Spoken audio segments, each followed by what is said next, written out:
my channel. Today we are going to be talking about some books that feel like horror movies, or some horror movies that I can give you recommendations for that will have the same vibe as some of these books today. So hope you like this video. Don't forget to like and subscribe if you do, and let's get going. So the first book slash movie that I'm going to be talking about, the movie is Carrie, which if you're familiar with Carrie, it's about a girl who has some powers and she's bullied a lot in school. She's very different. She has a very over-controlling mother, and unfortunately at prom she snaps and a lot of people die by her powers. The book I'm talking about is The Weight of Blood by Tiffany D. Jackson. And this book has a very similar premise. It's about a young girl, and her over-controlling father has actually made her hide her race to her classmates. She is a black girl, but she has very light skin, so her father has always made her like powder up and hide who she is, and she's never allowed to get wet because her hair would frizz out. But unfortunately, one day while they're running around the track outside, it starts to rain and her hair frizzes out, and everybody finds out that she has been hiding who she really is inside. So of course her father gets mad at her because the secret's out. He didn't want anybody to know what he had done years and years and years ago. So she gets bullied a lot, unfortunately, just like Carrie, and eventually she gets invited to prom by a boy, and things go downhill from there. It's very similar to Carrie, with the whole telekinetic powers and people dying at prom and so on and so forth. So really great read, and I highly recommend it on audio just because it's a full cast audiobook, and there's also a podcast element involved with the book, and you get like music and interviews with people in this podcast, so it's really cool. So the next movie slash book combo I'm going to do is Sinister, and Sinister is a movie about a man who is a true crime writer. He hasn't had a bestseller book in years. He's kind of been in like writer's block, and he gets the opportunity to move into a house where a family was murdered, and he is going to write about that murder and do his true crime book about it. And hopefully he can get some more inside information in the town. The house was dirt cheap, the family's struggling a bit, but unfortunately the house is kind of haunted by a whole bunch of things.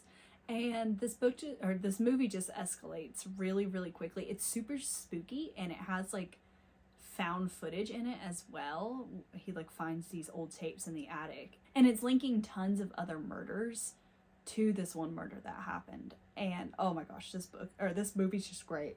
And the book that I would compare that movie to is Within These Walls by Anya Alborn. So this book is about a true crime writer, and he had some hits back in the day, but he hasn't really produced anything in a long time. His wife and him are kind of on edge. They're kind of on the brink of divorce, and his daughter doesn't really want to choose a side. So he gets a letter in the mail from a criminal, a prisoner, and this prisoner is the cult leader who he kind of had like a mass suicide back years, like a couple decades ago. And he tells this true crime writer, if you go and live in my house, the house that the whole mass murder took place in, if you go live there, I will let you speak to me in prison, and I will give you an exclusive interview on my cult, because he has never talked to anybody about this cult at all. So our protagonist is like, yeah, sure. So he's like, come on, family, let's go down. And the wife doesn't wind up going. She has a trip planned already, but the daughter winds up going with him. And just like Sinister, this house is haunted by what has happened before it, and things get creepy really, really fast. Well, my next book slash movie combo, my movie is Jennifer's Body. And if you haven't seen this movie is about two teenage girls. They go to like a local concert. It's at like their town bar or whatever, and the concert goes bad. The band's singing, and all of a sudden a fire starts up, and they barely get out of there with their lives. And while they're like escaping the fire and everything, the band members invite them to come take a ride in their band van. And Jennifer is very eccentric, and she's like, sure, yeah, whatever. But our protagonist is like, no, no thanks.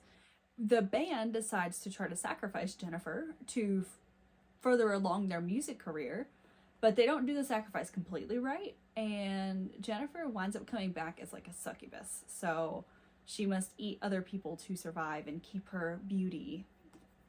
So throughout the movie, we see her picking off like boys at the high school and eating them, and the only person who really notices that something's up is her best friend, and the story just escalates from there. It gets kind of crazy, and it's a really cool movie. It's on, I think, HBO Max if you want to watch it. But the book that I'm comparing to this movie is My Best Friend's Exorcism by Grady Hendrix.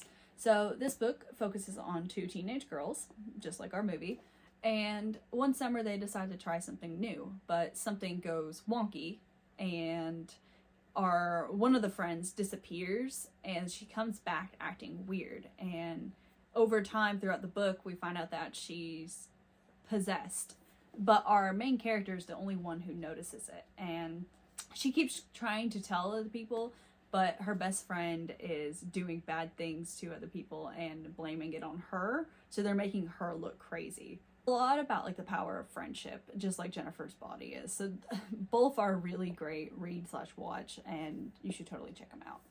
My next movie / book combo is The Descent, which if you have not seen The Descent, buckle up, you're in for a wild ride.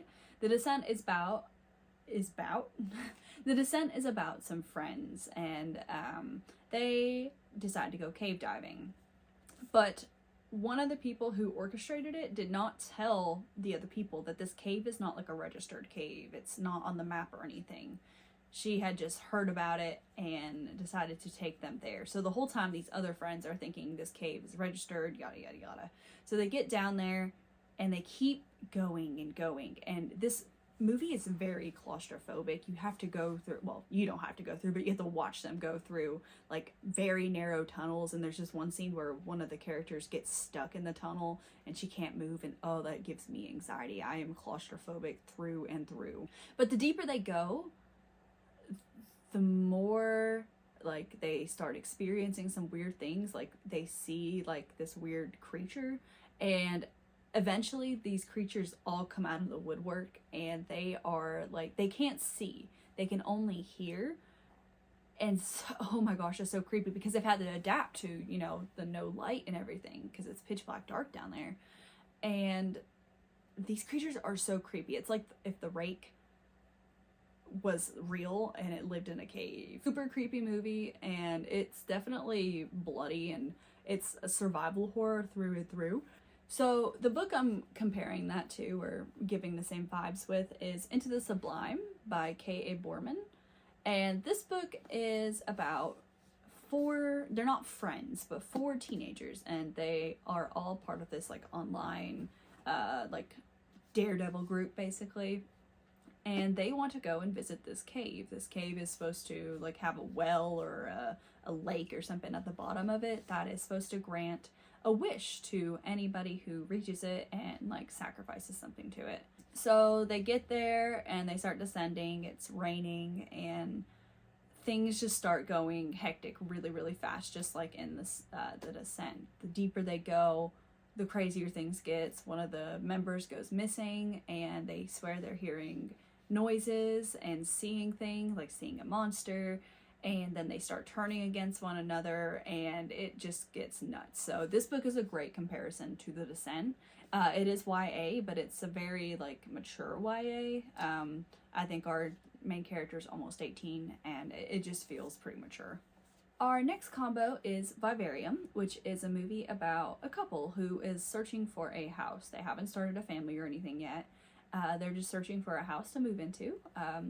And I think they see an ad in the paper, or they find a listing online, and they go out, and it's like this perfect suburban area, and all the houses look the same. And their tour guide is super creepy, and when they try to leave, like he leaves and then they try to leave after him, they cannot escape. It's like they're driving in a loop basically. And so the movie is just them trying to leave the house and leave the suburban area, and eventually they can't, and they kind of just give up, and they kind of accept the life that they have there. And they get weird packages delivered to their door. It's super weird, but it's super good. I really liked it. And the book that I'm comparing this to is Comfort Me with Apples by Catherine M. Valente. And that book is about a woman who has married a man, and she's living in this perfect suburban town. All the neighbors are super friendly, and you know, everybody just gets along. They do all sorts of events together. But she's noticing some weird things. Like, in her house, she's found like a random finger just sitting in a drawer. She's found like a brush with somebody else's hair in it. And she just slowly starts digging deeper and deeper and getting past this like perfect facade. And eventually there comes, like, she starts talking to somebody outside. Like, there's somebody outside of the city limits that talks to her. And there's just a huge twist at the end that I personally did not see coming. You may, but I personally did not see it coming. And it just threw the whole story for a loop. And it was crazy. Next movie/book combo is It Follows. And if you haven't seen It Follows, it is about a woman who hooks up with a man. And afterwards, he's like, I'm sorry I had to do it. And she's like, well, what are you talking about? So she gets home, and all of a sudden she starts noticing, like, something out of the corner of her eye. Like, there's always something following her, and it's getting closer and closer. This movie will freak you out.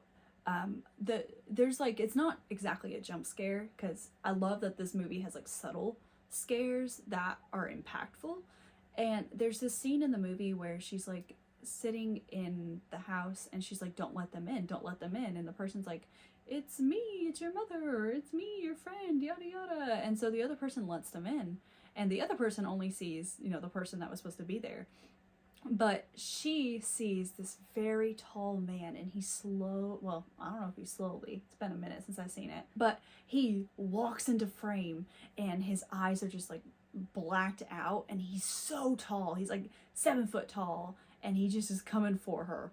Oh, that gives me the heebie-jeebies every time. But basically, it's about something following her and getting closer and closer, and it's eventually going to kill her unless she passes it along. And the only way to do that is by basically hooking up with somebody. So the book I'm comparing this to is The Last Days of Jack Sparks by Jason Arnott. So this book is about a man, and he is writing a book about the paranormal. He wants to disprove the paranormal. He doesn't believe in it, and he wants all of his followers to know that. He is a very, very unlikable character. But he witnesses an exorcism. He gets to, for his book, he gets to sit in an exorcism with the Pope or one of the Catholic priests that will oversee the exorcism. And while he's doing the exorcism, our main character just lets out a laugh. The demon kind of just, like, the girl who's possessed by the demon just kind of looks at him, and she's basically like, you're gonna regret that. And so he leaves this exorcism thinking, oh yeah, it was fake. Those are some good special effects. Oh yeah, she coughed up nails. That was cool. And when he gets back, because he goes to other places to kind of disprove the paranormal, so it follows him, basically. This demon follows him, and it's plaguing his dreams. It's plaguing his everyday life. He's starting to see things, and even he's trying to stay strong and, you know, denounce the paranormal, but it's following him, and eventually it will catch up. The last book/movie combo is the movie is The Blair Witch Project. If you haven't seen that, you are missing out big time. The Blair Witch is like a found footage horror movie, and it focuses on a group of 3 people, one girl, 2 boys, or 2 men, 1 woman, doing great. And they are going into the woods for their documentary on the Blair Witch. The Blair Witch is said to live in these woods. You see them interviewing like the locals before they go in, just getting the background story. So their filming goes pretty well to begin with, but unfortunately they get lost and tensions flare. They start bickering and fighting with each other. One of them loses the map, and the tensions just rise really quickly. And then they start hearing things. There's things outside their tent at night. There's weird like symbols made out of wood sticks all bundled together hanging outside their tent. There are rock piles that pop up, and it's just so creepy. Like there's one scene where like there's like a little, one of the friends goes missing and there's just like a little package of like teeth and blood and nasty stuff just sitting outside their tent. It is so cool, so creepy, and sure enough to give you the heebie-jeebies. Like you forget sometimes that it's a movie, and I love how they marketed it because these actors weren't really super famous or anything. So at it on like their Wikipedia page, they were like missing, or like their IMDb page that they were missing. And so it was just like the perfect time because it was like before the internet really kicked off and everything. And it was just great. So the book that I'm comparing this to is The Ritual by Adam Neville. So this does have its own movie on Netflix, but they have very similar vibes. So like this book focuses on a group of friends. They haven't seen each other since like college, and they had like a get back together party and they're on vacation in the Scandinavian wilderness, and they decide to try to take a shortcut back to their hotel. This shortcut through the woods does not work out the way that they need it to, and unfortunately they don't get there very fast. So they get lost in the woods. Like by page 30 there is like a weird effigy made of like some kind of wild animal guts hanging out. It's disgusting, just hanging on a tree. And then they come across this cabin and they sleep there for the night thinking that they're going to be safe, but they all have horrible nightmares and things just escalate from there. They find like an old church ruins, and then things like a monster, they start seeing like a monster, and it slowly starts picking them off one by one, and it's super creepy. It's just following them throughout the woods, and you never know when it's actually going to appear. I will say the first half of this book is a lot creepier than the second half, but overall the book delivered and it was really good. I think the thing that got on my nerves the most was the bickering, because even from page 1 they were fighting with each other, and I would have liked to see more of like a friendship dynamic at first and then slowly descend into bickering the more the tensions got high. But I mean, I still really liked it, and the movie is super good too. All right, thank you so much for watching this video. I hope you liked it. If you did, please like and subscribe, and don't forget to follow me on Instagram at pages_and_ash. And let me know what kind of movie combo with some books that you would like to see in the future. It is Halloween time, and I am all about watching some spooky movies and reading some spooky books. Thank you, and see you next time.